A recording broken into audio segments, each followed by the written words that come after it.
Hello, Leo. Thank you very much for tuning into your general read. For the main part of the read, I'm using Witch's Tarot by Ellen Dugan. For the supportive oracle cards, Wisdom of the House of Night. And in the back here is who it's by. I don't know if you can read that. But if you look up Wisdom of the House of Night oracle cards online, I believe Amazon still sells them, but you'll easily find the deck.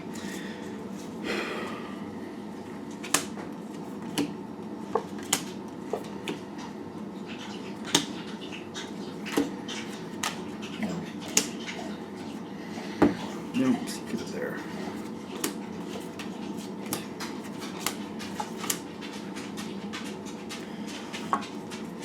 I do want this bottom card, so let's see what the bottom card is. Okay. The bottom card is the Three of Swords, which is usually heartbreak.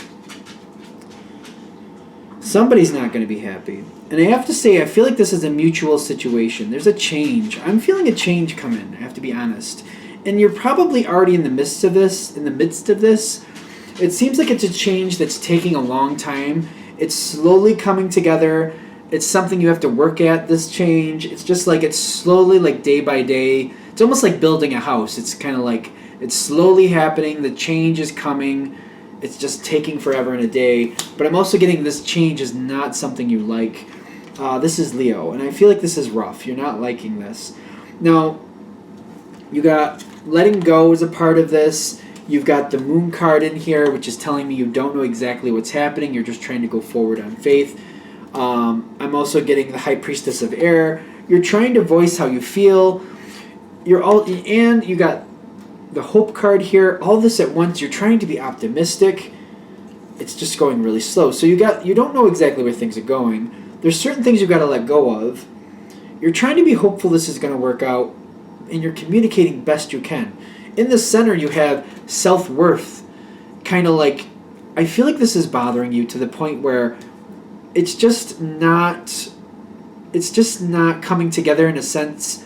Like, it's not together enough to where you can confidently say, I see where this is going. Like, you can't even look at it and be like, well, this might happen, but I'll be okay, or that might happen and I'll be okay. There's some wild cards here at play where you're just kind of like, literally, like, it's kind of like you're on Ellis Island and you're like, I gotta get to the mainland and I don't see any boats. I have no idea how I'm gonna get there. It's too cold for me to swim through this water, and I have no intention of doing that anyway.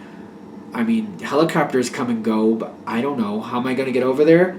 I'm not really sure. And I feel like you're kind of at this moment kind of like, I don't know how I'm going to do this, and how am I going to do this? Literally, I feel like it's kind of like it's too cold to swim through the water. You're on Ellis Island, and there's nobody around you, and you're like, I got to get to the mainland. I don't know how I'm going to do this. I don't see any boats or anything.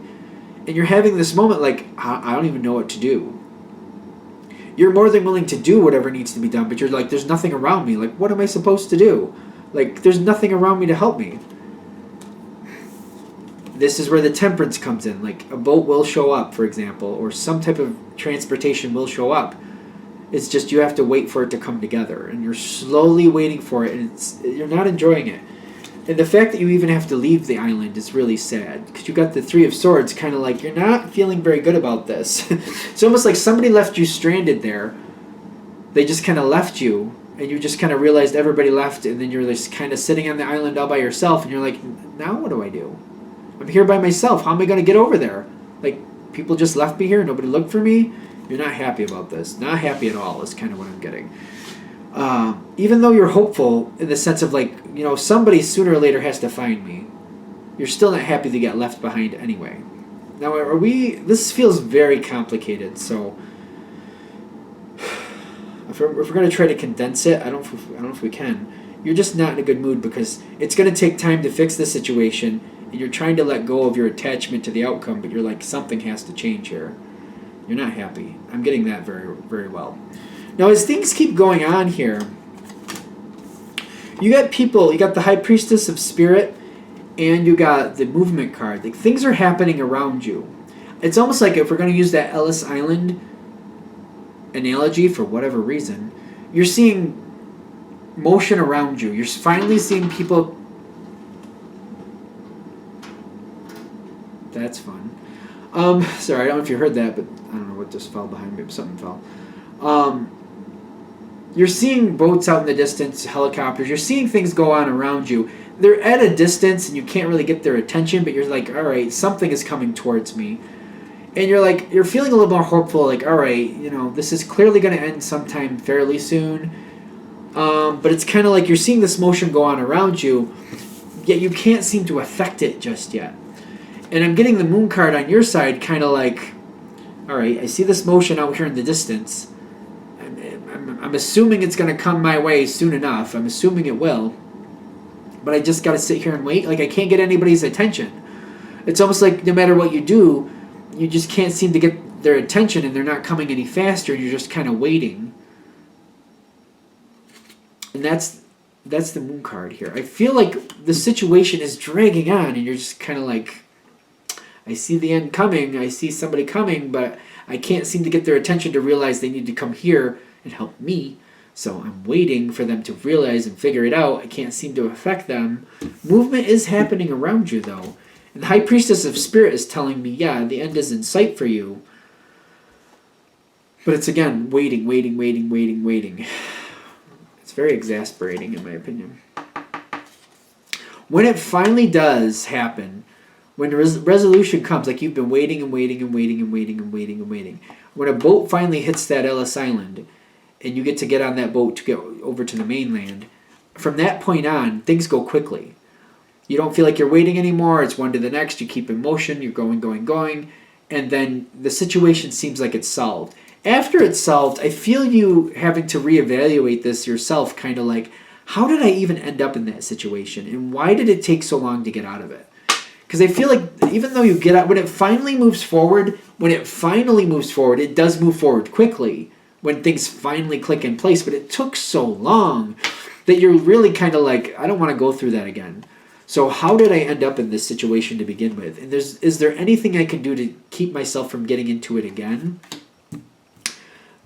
I feel like this is one of those moments where life is highlighting something that you're doing in life. Okay, this is why. The whole point of this,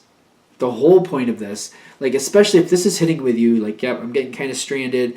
I'm waiting for somebody to help me. It's taking forever. I see the help in the distance, but they're not helping me right now. I'm waiting. And then you do realize finally, when your turn comes, it does click into place and you're good. If this is really hitting with you, life is trying to highlight a pattern going on in your life is what I'm getting. And it's saying, how did you end up in this mess? How did you end up in this place? Like, for example, if you got stranded on Ellis Island, did you not realize that people were leaving? Or did you see other people leaving and think you had more time to do what you wanted to do first before you had to get off the island? Like, what was happening where you got stranded on that island? Like, did somebody get mad and literally just leave you there? So are you picking the wrong people to hang around with? Or did you kind of get absent-minded and just think you had more time than you did, and then you just got left behind, and then you realized too late that you were left behind? So why did this happen to you is the question. Because they're saying that's the whole point. With the Eight of Pentacles, you looking back and seeing, like, how did this happen? Why does this happen? It feels like a repetitive pattern. And you kind of like not only seeing it in this situation, but seeing it where other situations that probably happened the same way, but maybe not as intensely. Life is saying, realize the pattern, realize what control you have in this pattern. For example, if you think you have more time than you do, and this has happened to you before, but not this harshly, where you've had some repercussions from this, like this, life is trying to say, hey, maybe next time you think you have more time, realize you don't, or just double check or triple check, be more stringent with your regulations or you watching the time to make sure you don't get stuck in a situation like this again. Because this is bleeding over to other parts of your life and causing other problems. And life is trying to help you see this so you can correct this, so other things in your life going forward can go better for you, can be easier for you going forward. And I think that's the whole point. I think we're done. Okay, I'm going to wrap this up here. I hope that helps. If you'd like a direct reading from me, shoot me an email, jamesforastral@gmail.com. That's James, the number 4, astral@gmail.com. Thank you.